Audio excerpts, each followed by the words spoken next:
Hello again. We're going to process your data. And in order to do this, I've typed it all out and we'll just look at it bit by bit.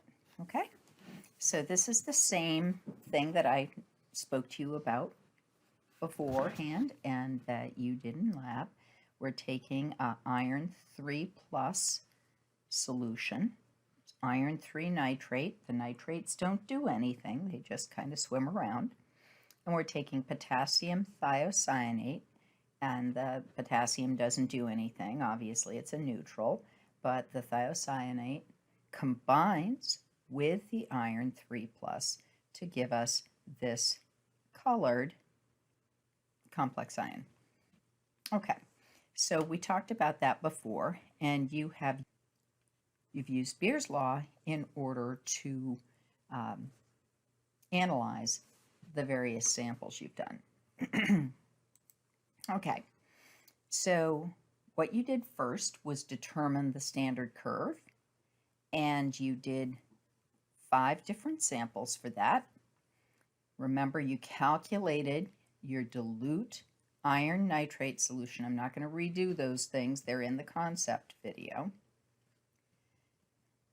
So you made and calculated your dilute iron nitrate, iron 3 nitrate, and you used it to make up your standards. Now remember, because iron 3 nitrate was the limiting reactant and we had so much of the other reactant that we could essentially say that the concentration of the iron 3 plus was equal to the concentration of the iron thiocyanate complex ion.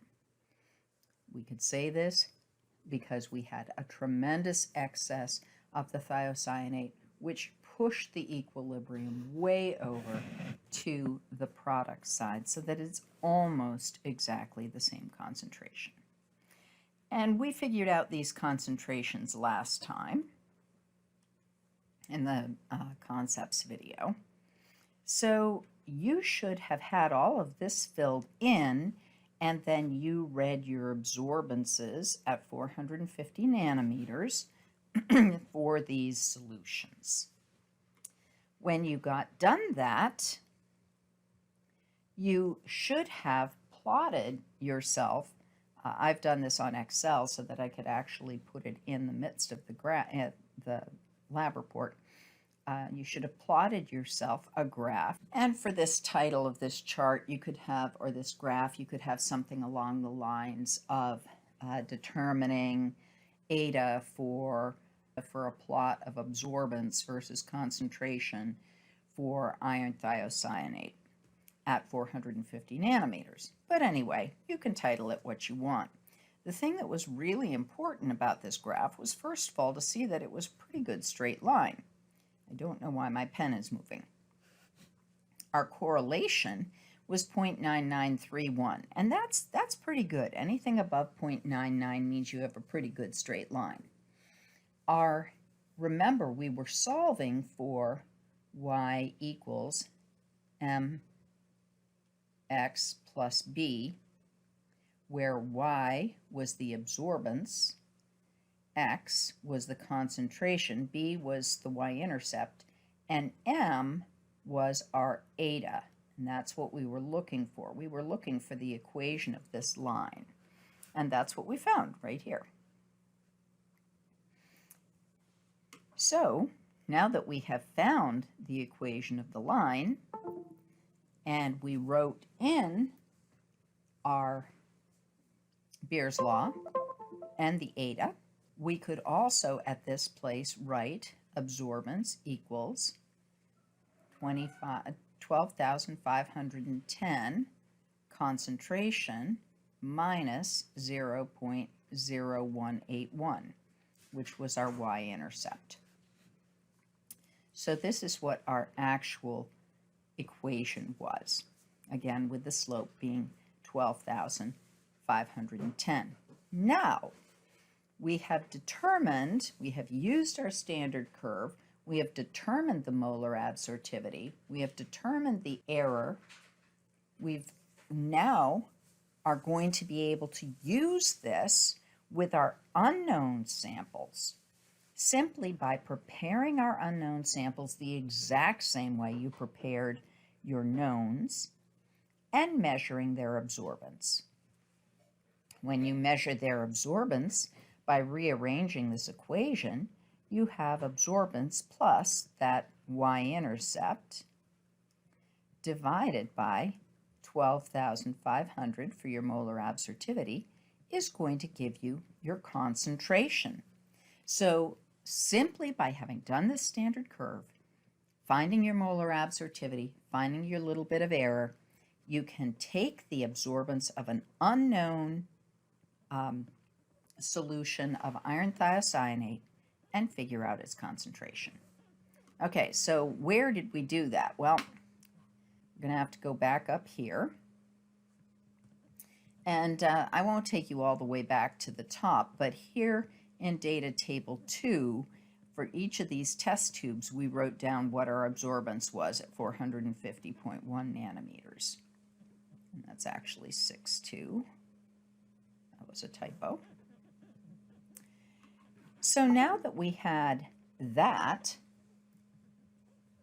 we could start to actually build some of our ice tables.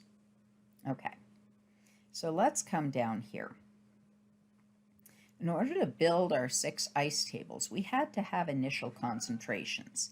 And again, in the concept video, I showed you how to get these initial concentrations. So that again is in the concept video, and I won't repeat it here.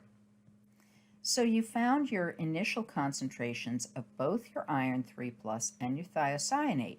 And of course, because you didn't add any iron thiocyanate complex ion into it, the initial concentration for that was 0. So now we've got our first line, our initial, for 6 different ice tables. Okay, so ICE for test tube number 6, and test tube number 7, got ICE. And for each one of these, I'll just show you one.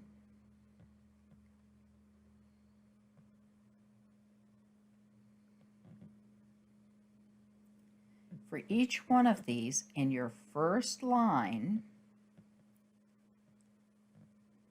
you would put 3.57 times 10 to the minus 4th, and also for your thiocyanate, 3.57 times 10 to the minus 4th. You're going to have to imagine, because I am having trouble writing this small, and then 0.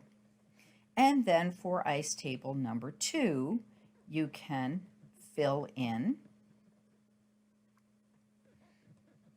again, your first row for initial.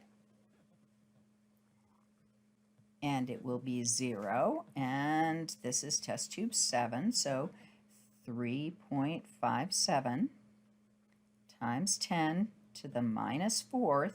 And let's see, the SCN concentration changed, 7.14 times 10 to the minus 4th. Okay, and you can continue on and do all of these ice tables, and in fact, you will have to, okay? Now, as we go through this, we can begin to see, since these, that's the number 6 test tube, that's not a 6, we can see that we have 1 to 1 to 1. So we're going to lose X from our iron and lose X from our thiocyanate and gain X for our iron thiocyanate complex ion. And we can do that to every single ice table. So by now, if you stop the video and write, you should have 6 ice tables labeled number 1 through 11 with the first 2 rows filled out.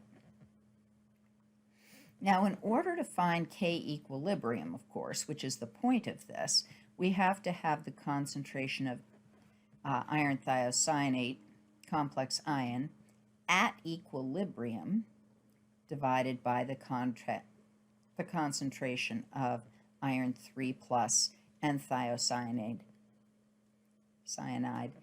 at equilibrium.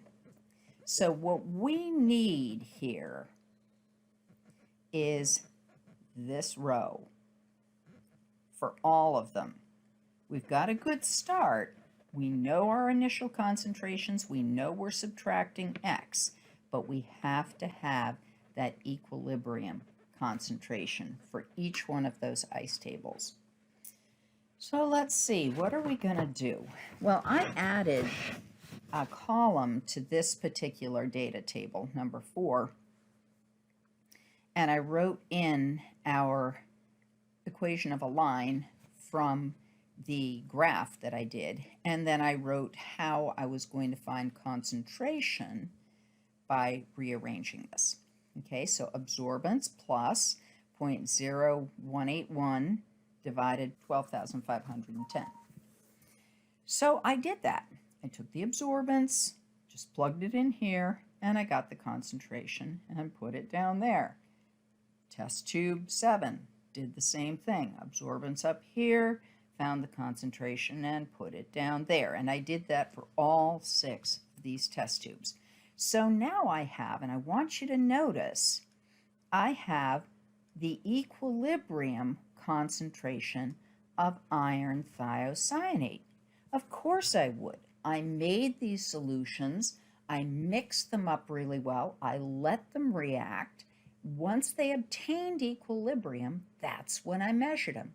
For these 6 test tubes, I measured them once they obtained equilibrium. Since the thiocyanate is colorless effectively and the iron is pretty colorless, the only thing that I was measuring, especially after using the blank, was the absorbance of the iron thiocyanate equilibrium concentration. All right, well, that's what I did for every single one of those. All 6 of those test tubes, I found the iron thiocyanate concentration at equilibrium. Okay, so now I'm just using test tube 6 again, and I put in, this was my initial concentrations, okay, from that chart we looked at just a little while ago.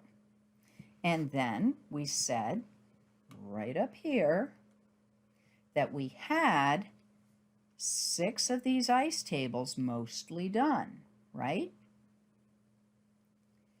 And so that's what we did. Put in our initial concentrations, and of course we had no iron thiocyanate initially. 1 to 1 to 1, so minus X, and for the product it was plus X. Now, I know something that I didn't know before. Before we said all of this area was empty, right? If you look back up, this was all empty. And that is what we need to have in order to find our K equilibrium, right? So all of a sudden I have a number here. Where did I get it from? I got it from right up here. Right here. Using the absorbance, I found the concentration at equilibrium for iron thiocyanate. So this number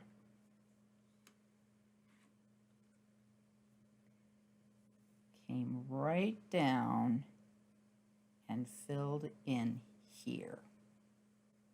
And since we had had 0 plus X, that meant our X equaled that number. Since our X equaled that number here, for the equilibrium concentration of thiocyanate, we had had 3.57 times 10 to the minus 4th minus X. But now we know what X is. So 3.57 times 10 to the minus 4th minus 1.48 times 10 to the minus 5th. And we did that for both of these, and this is what we got. Now this is test tube number 6 right here. Okay, so I took my 1.48 times 10 to the minus fifth from right here and put it in there. I subtracted these two, and that's what I got. And because we had the same starting concentration, I got that for iron 3+ as well. Okay, so now I know my equilibrium concentration for my iron and my thiocyanate and my product.